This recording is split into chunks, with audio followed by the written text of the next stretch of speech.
Floyd's birthday, he commented, so he's been 6 years sober now. I'm like, now when I talked about Charlie Kirk, you were talking about how he's a child of God, but now it's George Floyd. Now all of a sudden it's an insult. You know what I'm saying? It goes back and forth. People show their colors real fast. Do. But the big thing that I was noticing was everyone kept saying, oh, he's a child of God. He went to churches. He spread Christ. He had civil discussions, yada, yada. Do I think he deserves to die? I don't. But one thing I will say is Charlie Kirk was very, very strategic with how he talked to people, with where he went. You know what I'm saying? Same thing. He was strategic with what he posted too. Because one thing about it, he'll never go to an HBCU and talk about. That part. He'll never have those kind of discussions with black people in the South because he recognizes that he's not going to win that battle. So he went to white schools only. When he spoke at churches, he went to like Joel Osteen's church. He went to a white church. Right. You know what I'm saying? He has to go to one thing about him, he knows his audience. So he's never going to be in a place where he's actually going to be challenged by other people in other environments. And so the big thing that I kept telling people was, I mean, for one, you know, you reap what you sow. The power of the tongue is real. Yes, sir. And at the end of the day, I'm like, dude, should what have happened to him happen to him? No. But did he do a lot to prevent it? No. So I'm like, at the end of the day, when you open up portals of death, don't be shocked when they come knocking at your front door. Because when you start seeing or you start saying certain things, you start, the best way I can say is that when you start saying certain things, you opening up an opportunity for these things to happen to you. Boom. Yo, what it do? Welcome back to another episode of Talk Vibe Hustle, the podcast where we sit down, we get into the mind and the passions of the most influential and inspiring people in the city. We got somebody dope as hell in here today, and I wrote my dog an intro, man. Let me whip out the notes one time for the one time. I wrote my dog an intro. Talk to me. Today, I guess, is one of my newest homies, but we are well on our way to being brothers. My boy DJ Stussy here, he is one, if he's not one, but one of the top artists in the city. He's born and raised on the West Coast, and he brought his talent to the South, not South Beach. With his witty lyrics and ability to add real life to tracks, he's exploded on the scene and hasn't stopped putting out bangers yet. From his diss track of his students to his newest single, HBCU, DJ Stussy is one of a kind. Oh, and did I mention he's a teacher? Yes, this brother is dumb talented. Today we're gonna learn all about him. My guy, Yes, DJ sir. Stussy. What's up, man? My guy, man, dap me up, bro. What's up, bro? I like this dude, real life. First of all, really want to say, we met each other, 3 weeks ago? Yeah, 4 weeks ago. Literally. And ever since then, I think we've been so locked in, and we realized that we one of the same person, and we ride in the same waves, even to the point of when I text you this morning about the location, cuz was like, bro, I was literally finna text you. And I'm Just like, finna do it. like, we on the same wave, gang. It's crazy, bro. So, like, I just want to, right out the gate, give you your flowers, bro, because after meeting you, I deep dived into who you were. My investigative journalism background that I don't have, but I want to have, just took advantage of me. And I just couldn't stop watching your videos online. That diss track was one of the funniest and realest things I've ever seen a rapper like rap about from the city before. And I'm captivated, bro. I'm real life captivated by who you are as a person.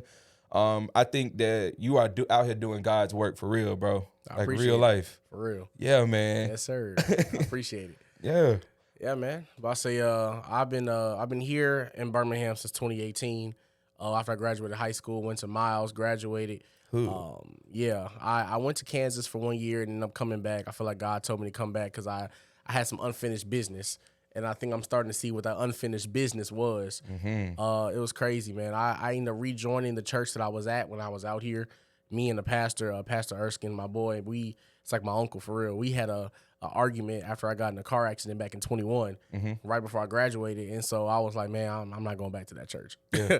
I'm not going back. And all of a sudden, after being in Kansas for a year and God telling me, like, I let you go there for a year just so I can, shape you and mold you so you can come back because you still have some things to get done here. So I'm like, all right, cool. So I ended up coming back.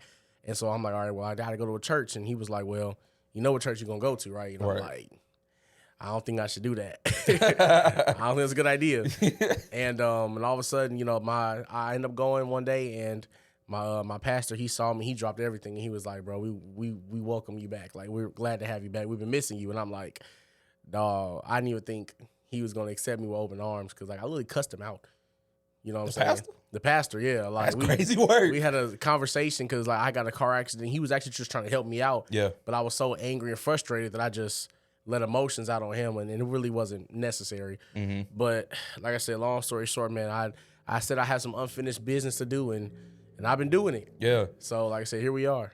That's amazing, bro. I think Yeah. that it's kind of crazy how you'll be placed back in a place because like for me, my career took me all over the country for like 9 years. I've literally lived from coast to coast, from Pittsburgh all the way to Sacramento, bro, and everything in between. I've lived in Puerto Rico for a while, a year and a half. And so like I've bounced around in all these different places. And my thing throughout the entire time was I'm never gonna live back in Birmingham. Yeah. I kept saying it over and over. But like you said, it's gotta make it happen. Even though, you know what I'm saying, that's not the plan. Yeah. My wife got here, she took a volunteer position at an office, and now she's the director of the program. Wow. And they paid for her to get her master's degree through UAB. That's tough. And so it was like, it would be dumb for me to leave. You know, they paying for her to get her master's. They grooming her to be the director of this program. And it was kind of like, all right, let me figure out what it looks like for me to set my feet here in the city and see what that looks like for me. That's tough. And so, like you said, bro, it's like I'm fighting the urge to do it, but the city want me here. You know what I'm saying? And now that I'm doing this podcast, this is the unfinished work I had, and I had no idea about it. Man. It's crazy. Listen, I feel the same way too. Like when it comes to like my content and whatnot, it wasn't something that I just knew I was gonna do. Like it took time. I had to see videos and inspiration from other artists, from other videographers and content creators, and I was like, okay, you know what? I'm like, one thing I've always told myself is I make good music, but how do I advocate that I make good music? You know, how do I tell people I make good music? How do I show people I make good music? And I'm like, I really want folks to go to my, platforms and listen to it, but I'm like, one thing I've learned is, especially after seeing what a lot of the artists are doing in today's era, in order for people to know your talents, you literally have to put yourself in their face. 100%. And so I remember I was on TikTok one day, and there was a girl. I don't think she's like a model, but she is like a fashionista, wears some amazing like throwback outfits, and her closet is just, wardrobe game is stupid. And I noticed how clear her videos were. And I'm like, that's not shot on no iPhone. I'm like, what is that? So I remember I just commented, and I was like, hey, what camera are you using? And she hit me back. She was like, oh, I'm using a Sony A7 II. And I was like, I look it up. I look up on Amazon. It was about 2 bands. So I'm like, okay, well, I don't have that right now. But I was like, when I do get it, I'm in there. Yeah. So I ended up getting a refund check for my financial aid. I'm in my master's as well. And went ahead and bought the camera. And so I'm like, okay, I had the camera for about 2 months, never did nothing with it. Like I looked at it, I looked at the lenses and stuff, and I put it up in my closet and I didn't touch it. Cause I was like, I don't really know what to do with it. So one day, maybe like 2.5 months later, I go on YouTube and just randomly look up a video on like kind of how to use it. I start practicing with it. I end up shooting my first video with it. And I was like, wow, this looks good. Like, for real, like, this is great. Like I'm still even to this day working on like filters and how to color grade videos correctly and whatnot. But I end up doing my first video. I think it was to my song "Welcome Back, Stussy." I shot it at a playground that's in my apartment complex. Tough. And I shot like a couple scenes and ended up just kind of putting those together on CapCut, put my lyrics on it, and I was like, okay, this is cool. And I started seeing people like, oh, what song is this? Like, I like this. And I'm like, oh, it's a song that's already out. So I just started doing that for other songs. I'm like, and I always got freestyles I think about in my head. Like, if you go through my discography on like social media through Instagram or TikTok, you'll see I've done freestyles to like throwback songs, like Rock the Boat. Of course, I did like the Not Like Us one with the diss. I just did one to Fantasia for HBCU. I did one to Monica's what's the name of that song? So Far Gone. To So Far Gone by Monica, the instrumental that everybody was doing like a challenge to like 10 years ago. Yeah, that's one of my favorites of yours. For sure. Yeah. So I'm like, I started noticing, I'm like, I'm actually pretty good at what I'm doing. And so I was like, okay, bet. So I just started doing it. Yeah. If anything else, I just started doing it. And all of a sudden, next thing I noticed, I'm getting some followers, people liking what I'm doing. And from there, like when I tell you the crazy thing about the viral video with the diss track on my kids, 10 million views around the world, getting hit up by teachers in Australia, New Zealand, Czechoslovakia. That's so crazy. A lot of teachers in Canada. And it's like we all teach the same class. Like every teacher was like, so your kid's just as bad as mine. And I saw there was a whole school in Jamaica who remade the whole video. Stop. Wow. Yes. There was That's so cool. If you go on TikTok and go to the sound, they're like the first video. It got like 19, 20,000 views. So there was a school in Jamaica, they remade the whole video. Then there was another school where it was science teachers who were dancing to it in like a break room that's at their school. Yeah. Right. So it was pretty crazy. But that video alone literally flew me to Las Vegas and New York to perform a part of my little mini tour that I did this summer off of that one video. Wow, bro. Crazy work, bro. Bro, like, time out. This nigga said 10 M's, bro. Yeah. So I gotta know, because for me, like, we haven't gone super viral yet. We've had a couple of viral moments, but like waking up and seeing your phone like shaking like that and like all the notifications going off is insane. So like, I know that had to be crazy. Like, wake up and like, what's happening? I think the crazy thing was it started off that day.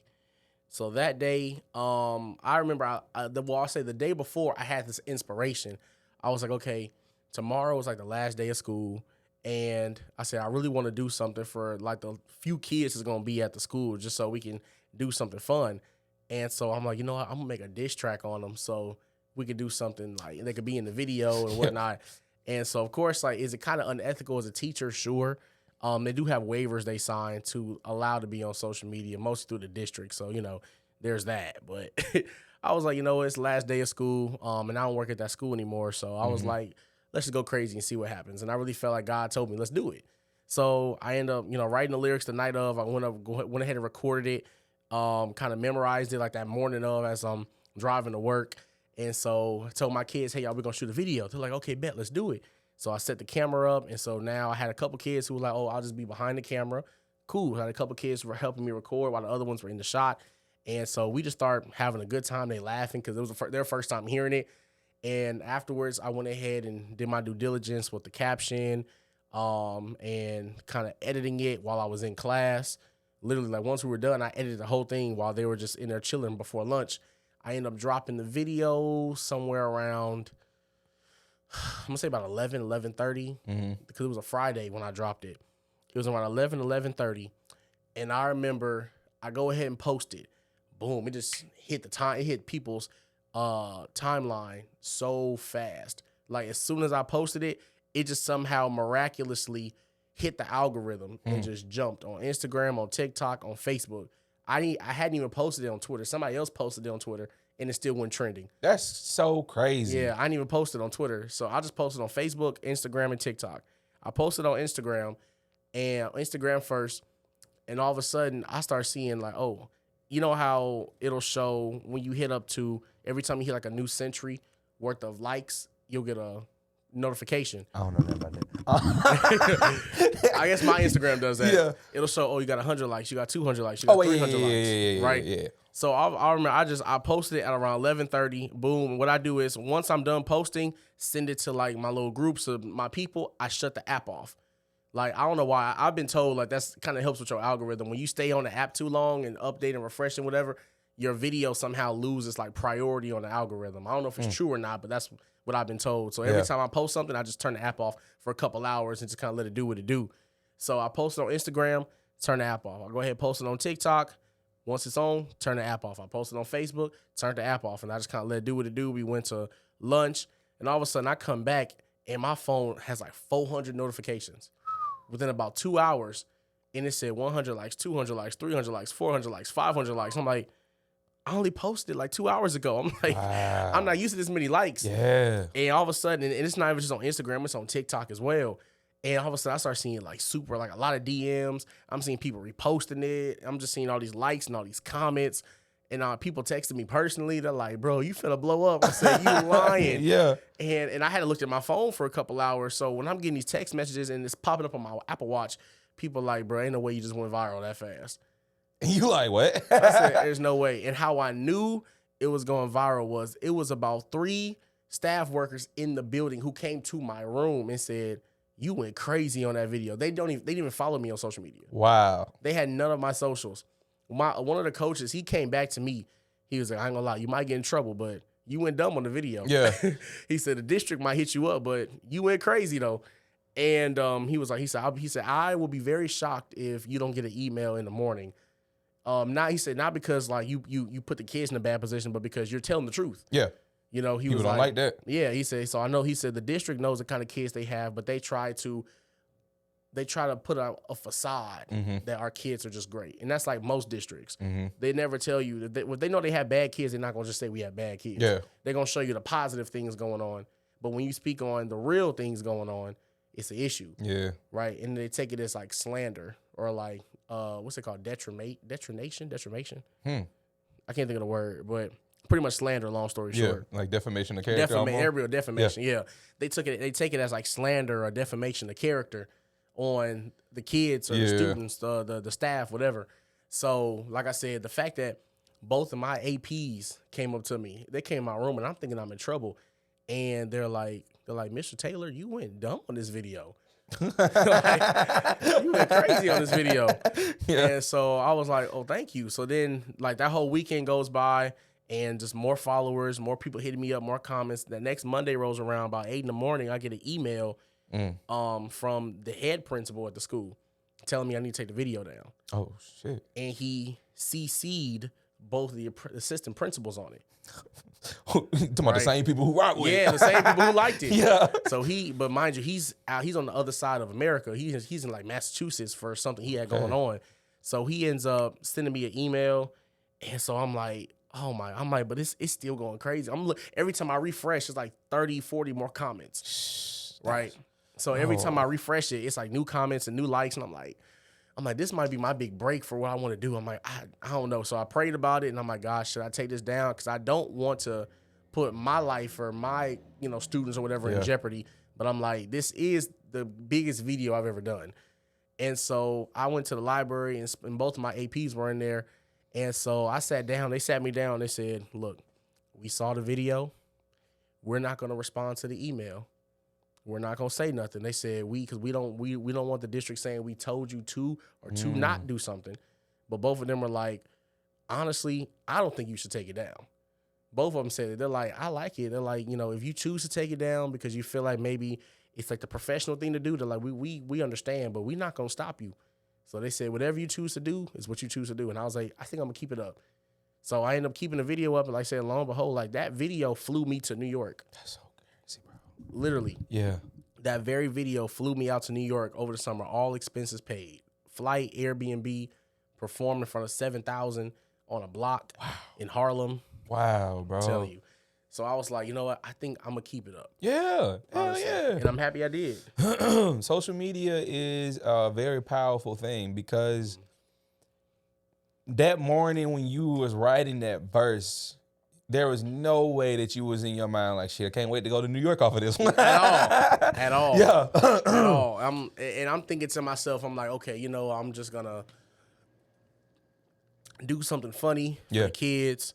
I said, I think it's a cool little way to end the school year out. Something they all like listen to rap music anyway, and they love that song. So I'm like, let's just do something funny for them.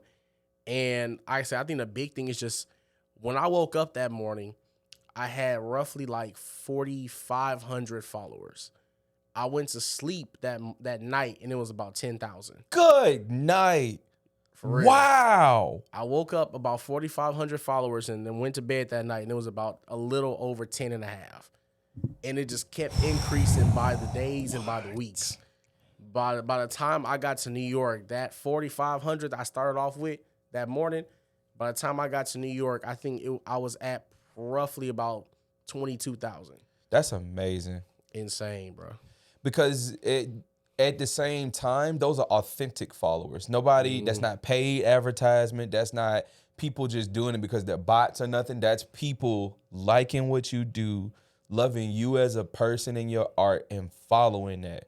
And from that point, do you feel like your social media has maintained that level of like, not necessarily viral every time, but you maintaining a level of a lot of likes, a lot of views? Yeah, I think I started noticing that when people started following me off that video, it also put traction onto my other videos that were Facts. out. So I'm seeing like one video that I only had like 200 likes on, got 2,000. Good. You know what I'm saying? Like another video I had like 400 likes on, had like 1,300. So I'm just seeing like and a lot of comments and stuff. So I'm seeing, okay, not only are people rocking with just that video, but they rocking with my whole entire discography. Yep. Because honestly, one thing about it, TikTok and Instagram are like your two biggest DSPs right now. If you are like a small artist and you are making music, you're not really putting it out yet, but you really just want people to know that you are talented, Instagram and TikTok will do that for you, especially TikTok. If you know your algorithm, and I really had to learn to know who my audience was. Right. Like I recognize my audience is really the Black community, HBCU students and alums, Greeks, teachers, and Christians. That is my audience. That's who I target my music towards. So I'm guessing the HBCU song came from there, or was it a freestyle song? I'm sorry. Well, the one I posted today, the actual HBCU song, that's an actual song that's out. Okay. I wrote that back in 2019. Okay. So yesterday was the first time I actually did a video to it. Okay. But that song has literally been on all platforms for 6 years. Yeah. It's just I never made any content to it or anything. And I kept telling myself, like, okay, we're gonna make a video for it so people can start, sending it out to their people. But lo and behold, it never got done. Yeah. So all of a sudden I just had this big idea and I said, a homecoming is coming up and it's gonna be a lot of people that I know is gonna be there. I'm like, I'm gonna shoot at homecoming. That's tough. And so of course I had a lot of other scenes I planned on doing, but I was having such a good time. It just not everything got done. But for what it was, it still was pretty solid. It's great, bro. Yeah. Real life is great. It was still solid. I heard a quote the other day that said, never sleep on an idea that keeps revisiting you because it might be the one that changes your life. Seriously. Yeah. Seriously. Yeah.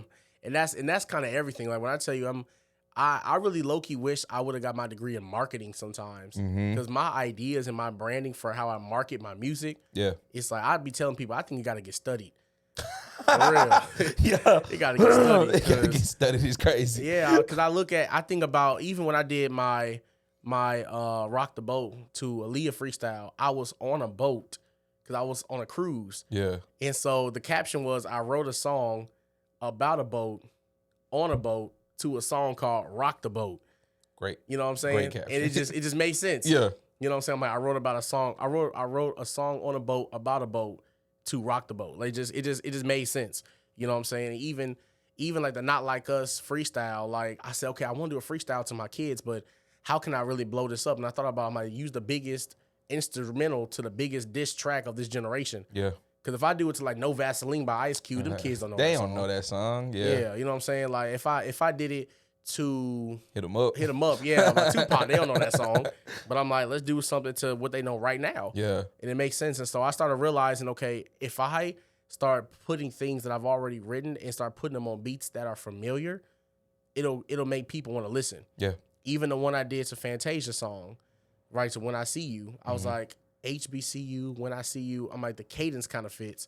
So I said, I'm going to just do it to that and just see what happens. So I end up a verse that's already out because the verse that I used was to a song called Established 2000 that was on my last album. Okay. I just put the second verse to that beat and then I just added a little hook that makes it catchy. Got you. Like I said, and all of a sudden, next thing I notice, it just goes crazy. So I kind of want to ask a question that's obviously gonna go a little bit further back, but what made you started rapping in general? Oh man. So I've been in music my whole life. Okay. For one, I started playing drums at 3, in church, playing drums at 6, really became professional by 6, started playing 2 services a Sunday by 8. Then I started teaching myself how to play piano about 11 or so. And maybe, I think sometime when I was like 10 is when I really started learning how to like freestyle, right? So when I was about 10 years old, I remember I was in 5th grade and it was me and this dude named David. I'm shocked I still remember how long ago. It was like 15 years ago. Yeah. But it's me and this dude named David. David would beatbox and I would rap. And I remember we did a talent show with it. And I was just like freestyling, but I was like putting people who was in our class, like throwing their names in the freestyle, whatever. And it was crazy. And that's kind of when I discovered that I know how to rap. Yeah. Other than listening to it and growing up, I mean, I'm a big Tribe Called Quest fan. My dad loves MC Hammer and Will Smith. Growing up listening to Kanye and Drake and J. Cole, even some like Big L and stuff like that from the 90s. Nas is definitely one of my favorites. I definitely follow the cadences and the flow of older artists and just kind of supplement them with what I'm doing now. Yeah. So I recognized and knew that I was able to rap when I was about 10, 11. But I think I had the big epiphany that I'm like, I could actually do this for real is when I hit high school. By high school, I was actually in a group called Concrete Jungle when I was 15. Okay. It was 4 of us in church. Now, I'll be 100 with you. The group never happened. Like, we never went nowhere. Yeah. But I was in a group for about 6 months called Concrete Jungle, and it was 4 of us. It was 3 guys and a girl. Me and my homeboy Brandon, we were the talented ones rapping-wise, so we ended up breaking off from the group. Okay. And then my homegirl Brittany, she's now a singer herself. So me and him broke off from the group. She broke off from the group. We all started kind of going solo. Me and him were a group. We didn't have a group name. We just went by our 2 artist names. And so we started working on music at my crib, at his crib, and we started actually learning and figuring out how to engineer our own songs when I was about 15. I ended up dropping my very first song called High School when I was 17. And then I ended up dropping my very first album of all time. It was called Welcome to America when I was 17. This was like the second semester of my senior year. So I ended up dropping that. Some people at the school listened to it and liked it. They were so used to kind of hearing like the SoundCloud rap, because that's what I dropped it on SoundCloud. So it wasn't, the hype music that a lot of other dudes at school were making, because it was like every other dude at the school wanted to be a rapper. Yeah. But it was at the time when SoundCloud was so big that people thought they could. Yeah. But I was like, I actually can put a message and flow at the same time, long story short. So I remember senior year, there was one dude in school who also wanted to be a rapper, but he always kept challenging me because he had more views on SoundCloud than I did. But it's like his music was just catchy. Like, he didn't really say nothing for real. Yeah. And so I remember I said, you know what? I remember me and my homeboys, we used to do this thing called Freestyle Fridays, where we would just rap and do rap battles. So the first time the campus really knew I could rap was I was going against this other dude on campus. It was so many students there on the quad we were at. Security had to come and break it up. Because it was like I was doing a rap battle with this one boy, and we just started going back and forth, and it was crazy. I ended up beating him because I said something crazy. I remember it sounds corny now, but I can't remember. It was along the lines of like the punchline was like, "Soulja Boy, come get your son," or something like that, and just it was crazy. So then eventually, that dude, the boy that I was going against, me and him were cool with each other. We really playing around, and this other dude I went to high school with, he was like, okay, you think you're so tough. We're going to have an end of the year rap battle, and I'm smoking you. End of the year rap battle is crazy. For real. Maybe at the flagpole. For real, yeah, legit. Like, we had like a month of school left. And so he knew, like, in high school, I had a couple incidences. I got suspended twice. Mm-hmm. I ended up having, I had an incident with a young lady there and whatnot. Like, nothing crazy, of course, but it's high school, so you do dumb stuff. And so he was like, you know what? I'm finna put all of it into this rap battle. I'm finna expose you. The whole campus don't know stuff that I know you've done, so we gonna throw it in there. Okay, cool. So boom, he decides, oh yeah, I'm finna expose you. I'm finna say everything. So now we do a coin flip, and he goes first, right? So mind you, it's all acapella. Like, there's no beat. So you just spitting. And so he starts spitting and starts saying stuff like, oh yeah, you got suspended for fighting and this and that. Like, he's trying to throw stuff in there, and people like, okay, you throwing jabs, but like rap it. You just talking, like rap it. And it didn't hit, like it did not hit the way he thought it would. Damn. Then came my turn. When I tell you, bro, the way I sliced and diced him, decimated this was man. Insane. Was insane, bro. It's a kuna. Yeah, like I remember I had he was rapping. He was when he was rapping on SoundCloud. Him and this other dude, they shot like a video and claimed like, it was like their first concert when they were in his backyard.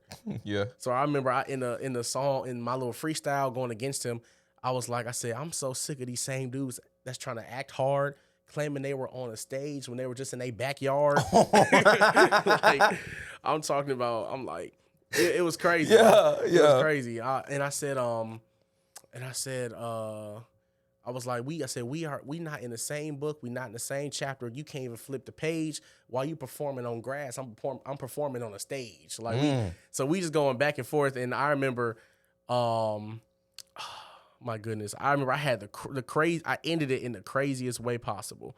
I just can't remember what I said, but I smoked him in that thing, and that's when I really discovered I could do this. Oh, I'm nice. Yeah, I'm nice with it. Yeah, you know. So then I ended up going to college. I went to Miles. Miles is actually a pretty good musically inclined school. Okay. For the most part, the band go crazy, the choir go crazy, and so I was around a whole bunch of people who were like minded, like me, who also were musically inclined too. So it made me better. So at that point, I taught myself how to mix my own music. I taught myself how to produce my own instrumentals. And then from there, and then I use people in choir for background music. Like, I love Chance the Rapper. It's like my favorite artist. So I love how Chance uses like choirs in the background of some of his music. Yeah. So I started doing that with them, right? And from there, I just discovered like, okay, I realized what my sound is and where I want to go. And like I said, from there, it just took off. So sometimes I think to myself, like, I do try to venture out and try to do some trap music or try to do some pop music or something just to see where I could go. But in the end, I've kind of figured out at this point where my genre is. Yeah. You know, I recognize where my habitat is in music. And as much as I try to venture out because I'm trying to reach like the younger audience, I do also realize like if this is where I'm going to go, then I got to maintain it. Because I remember one thing I saw on I think it was a live with Timbaland. He said, if you are a good artist, people should be able to describe your music in one word. But if you try to venture off too much, they're not going to be able to really dive in on like, what is your genre? You know, or what is your style? What can people recognize you for? Facts. So when I realized that, I was like, I need to be one word when it comes to my music. And it don't mean you got to be one dimensional. It just means that you have to know your bag. So when you listen to like, you know, V's or Lil Yachty, they're not going to be on the same beat that you'll hear J. Cole on. Facts. Right? Don't mean that it takes away from either rapper. Just means they know their style. So for me, I kept thinking like, what exactly is my style? And one thing I love now that I'm seeing, especially like on TikTok, are artists who are very authentic. Dudes who are using old school beats again. You know what I'm saying? Who are actually using true lyricism again. It's not just saying 3 words on a line and then letting the beat play and then saying another 3 words and letting the beat play and just doing like the punch-in method. It's actual men out here and women too, because girls going crazy. Yes, now. sir. Like, I would definitely say summer of 23, Glorilla, Lotto, The ladies was shooting. Sexy Red, Meg, ran it. For real. Ran that whole summer. I will always say that the girls have been coming up going crazy. Yeah. I'm a big fan of like Mona Leo, Flo Milli. I love Flo Milli. Much respect to her. Yeah. You know what I'm saying? Like, girls is actually spitting. And even like, I'm a huge fan of like Chica, of No Name from Chicago. Okay. You know what I'm saying? I'm like, girls who actually could spit. Her album, I think it was called Self. It was, I know the intro song was called Self. I can't remember the name of the album, but one of the greatest albums of all time. Really? For real. Yeah. For real. Yeah. And I'm like, and I just love hearing authentic music with real instrumentals, real voices, nothing that's overly played out. Like, cause at one point I kept thinking, okay, I want to play music that people could play in the club and vibe to. But at the same time, I always think to myself, I started thinking to myself, not only is that really not my bag, but it's short-lived. I'm like, I want music that's generational, that people remember, like Michael Jackson and Prince, you know, even Drake, and Drake's still alive. Yeah. You know, music that literally you could listen to, your kids can listen to, they can listen to, their kids can listen to. It's timeless. Yeah, you know, and it's like, and it just continues. Like, Michael been dead for almost 20 years. Oh my God, that's crazy. And the way we listen to his music, you would think he next to us chilling. Yeah. You know what I'm that's saying? crazy. I ain't thought about that. Yeah, like, you know, Prince been dead, I think 10 years. 10 years now. Yeah. Yeah, been dead for 10 years. You know, James Brown been dead for over 20 years and stuff like. So I think like their music is so timeless that they're gone and their discography is still big, if not bigger, than it used to be. That's tough. That's so true. I got a question though. Where'd the name come from? DJ Stussy. So middle school, LA, Bret Hart Middle School. I was in band. Okay. Okay. So I was the section leader for the drum line. I was the head drummer. I played on the drum set. And I was also like the captain of the band. Mr. Martin was our band director. I think he still is to this day, actually, if I'm correct. If he ain't retired yet, which I could see because this was so long ago. But all of us wanted to we all had Facebook. Okay, so this is about 2012 or so. It's about 2012, and this is before like group chats were really a thing. Like I don't even know group chats were a thing just yet. But all of us wanted to have something on our Facebook that people recognized, oh, we're in the Bret Hart band. Okay. So what we did was the company Stussy, because I think it's like the U is a little bit different. They make a lot of clothing. They're like a clothing brand.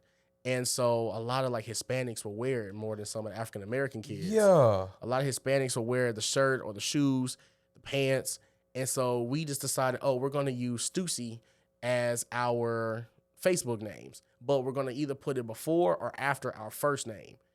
So it's like when I decided to make my Facebook and change my name, let's say theoretically, if my name is Carlos, my Facebook name will either be Carlos Stussy or Stussy Carlos. So if you see Stussy, it means that you are in the Bret Hart band. Now, how we came to this conclusion to use that specific word, I don't remember, but I just know what it was at the time. So we all were like, yeah, we want to put this name on our Facebook profiles so we can identify that we are in the Bret Hart band. I was like, okay, cool, let's do it. So I ended up changing my name, and everyone knows me as DJ. So I wasn't going to put Dominique. I was going to put DJ, so I just put DJ Stussy. And from there, like, that's the name that, has been my Facebook name since 2012. And all of a sudden, when I started working on music, and I think to myself, like, I don't really have an artist name. And I just thought to myself, like, DJ Stussy sounds pretty tough. And it's kind of been my alter ego since. So, like, even though, like, in the classroom, I'm Mr. Taylor. Yeah. Like, outside of work hours, I'm always DJ Stussy. And so that's the name just kind of rung. It just kind of stuck with me. Dang, that's so cool. Dang, that's cool. Okay, that's what's up. Because, like, I think nicknames and just artist names are very important when you're making that selection because some things are easier to say. Some things are easier for people to grasp too. And DJ Stussy is tough, bro. Yeah. And that's crazy because I remember reading your name the first time and I remember even pronouncing it Stussy because I was like, I've seen this brand before. I'm pretty sure it's pronounced Stussy. And then somebody corrected me. It was like Stussy. And I was like, huh? Like, yeah, I've seen this before. That's not how it's pronounced, but okay, cool. So now I understand. Yeah, I understand. Like I said, on the actual brand, the U it's an accent U. Yeah. So it is Stussy, but I don't have the accent over the U, so I just pronounce it Stussy. Stussy. So crazy thing is, like, all throughout high school, middle school, high school, whatever, I was always known as DJ. And then even a little bit in college, I was known as DJ. Then people started recognizing my Instagram name and my TikTok name.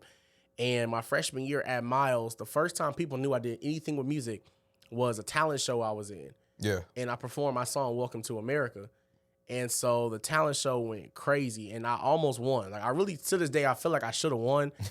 But yeah, for real, I really did. Like, I got a standing ovation. Yeah.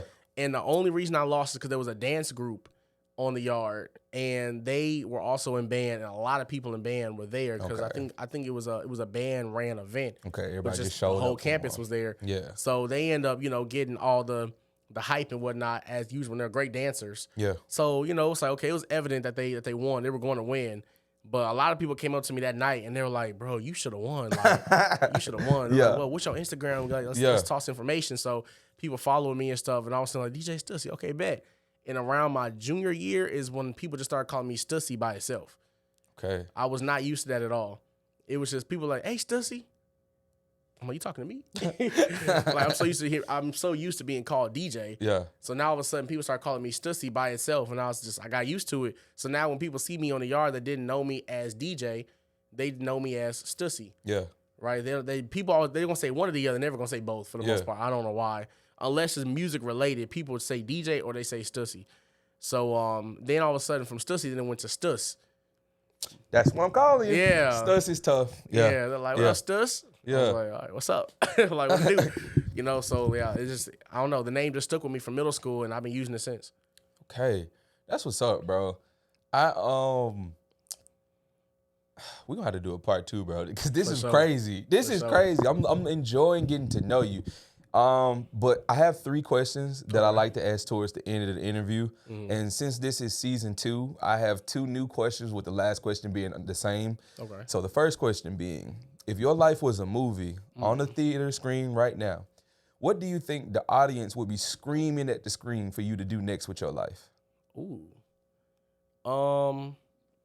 Honestly, I would say the audience would be screaming for an encore, because where I'm at in life now, it's like a cliffhanger, Yeah. right? They're like, you on the edge, you sitting right there, and you got the potential to blow up, but if you stop now, you're not gonna get to where you want to go. Mm-hmm. So I feel like the audience will be like, no, we need to see we need to have a part 2 of this movie, because we need to know where are you going next from here. Yeah.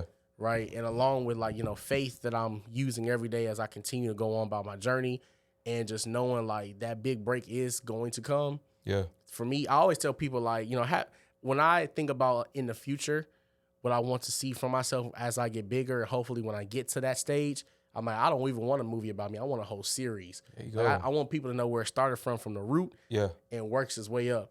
Because I know for a fact I could easily have like a 5-part series about me, with everything that I've been through in life and how I've gotten to this point. Facts. But yeah, I would probably say I think the audience will definitely scream encore. Okay. Like, we run it back. run it back, or they will scream like no, we need part 2. You know what I'm saying? Like, we need to see where this goes to next. Okay, that's A tough. sequel, essentially. That's really tough. Second question is, what's the most inspiring thing you think you've ever heard? Ooh. The most inspiring thing I think I've ever heard. I'll probably say what I think about a lot to myself, because there's a lot of things that people have inspired me. But I would definitely say a quote that I remember hearing was that, there's a Bible scripture that says we walk by faith and not by sight. Mm-hmm. Right? Every day I go in to work, every day I go into the studio, every day I start writing in my notebook or on my iPad for new songs, whatever, knowing that I have faith that the right person is going to hear this. Yes, sir. But there's also another scripture that says faith without works is dead. Mm-hmm. And those scriptures are not contradictory, they're cohesive. Mm-hmm. They go hand in hand. Which means that one has to go with the other, which means that as long as I am putting in the work, then me having faith, knowing that I'm going to get somewhere, is bound to happen. Yes, sir. Because I'm taking the time out to make it happen. So my biggest dream is to win a Grammy.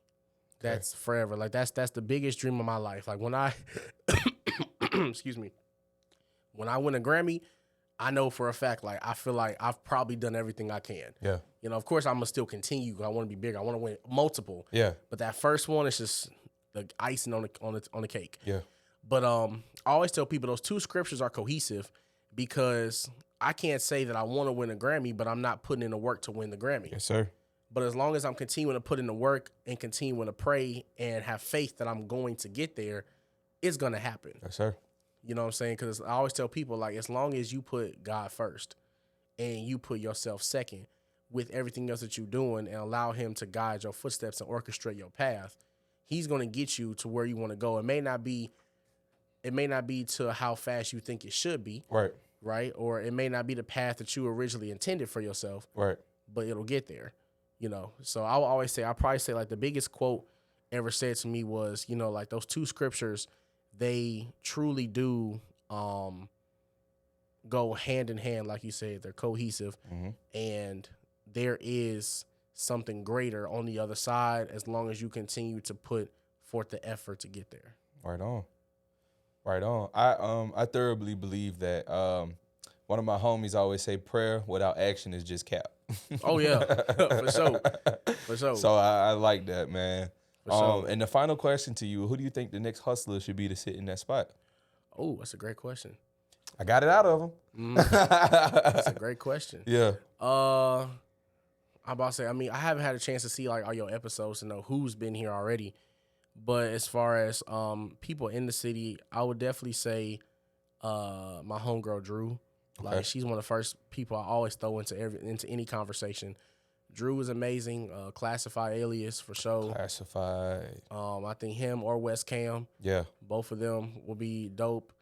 Them three, and I feel like there's one more person I'm missing. Cause didn't you already talk to Brent? Yep. I got all the Marvelous. You got all the Marvelous, yeah. So I would say Drew, Classified, West Cam, or Maya Caleb, who's out here. Maya, she's one of the news reporters in the morning for WVTM News 13. She did my story back in June for African American artist, like African American Month for Artists. Okay. And so she's really good too. I do think that she works with some other, like another organization in the city that I think West Cam and Classified Alias are connected to. Okay. If I'm correct, but like, so yeah, but she's a journalist, she's a news reporter. She did my story back in June. So I would definitely say her coming from Houston to Birmingham to work here, like I said, I think it's a pretty dope story. So those are about the 4 people in the city that I could honestly say I think are good, folks to have season 2 with. Done deal. Yes, sir. Okay. I obviously we're gonna have to do another episode because I don't think we've even hit the surface of what we definitely need to sit here and chat about. For real. And that's a good thing in my honest opinion. Tell everybody where they can find you, and obviously let's talk about that show real quick. Yes, sir. Well, first and foremost, y'all can find me on Instagram at DJ Stussy Music. You can find me on TikTok at DJ Stussy. And also Twitter or X if you use it at DJ Stussy Music as well. November 15th, my very first concert will be here live in Birmingham, Alabama. Saturday, November 15th at the Greenhouse or the Flourish, however you know it. My boy KB will be the host, so that's going to go crazy. Classified Alias, who I mentioned earlier, will be the DJ.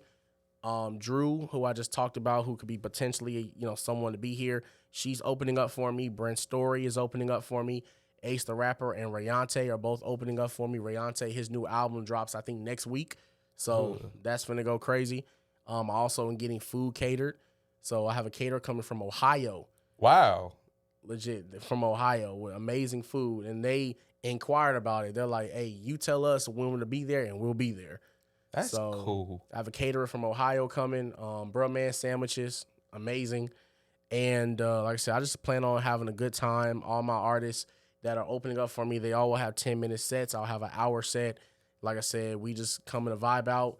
If you go to my Instagram or my TikTok link, there's a link tree in the bio. Click that. The very first thing you'll see are tickets. They're running fast. We have probably like 15 tickets left. So I would definitely say grab yours as soon as possible because we do plan on having a sold-out show. Yes, sir. I'm excited. I'm excited about that, bro. I really am. I'm serious, bro. And I've had some people hit me up saying, "Oh yeah, like I got my ticket as soon as it drops." So it means that it's about that time. Yes, sir. Well, shoot, man. This has been another episode of Talk Vibe Hustle. Y'all know where to follow the gang at. If you've made it this far in the episode, drop a record in the comments for me. And we'll see y'all next week with another hustler in the seat. Yes, sir. Deuces. Out. Boom, baby. Yes, Bro, sir. my boy.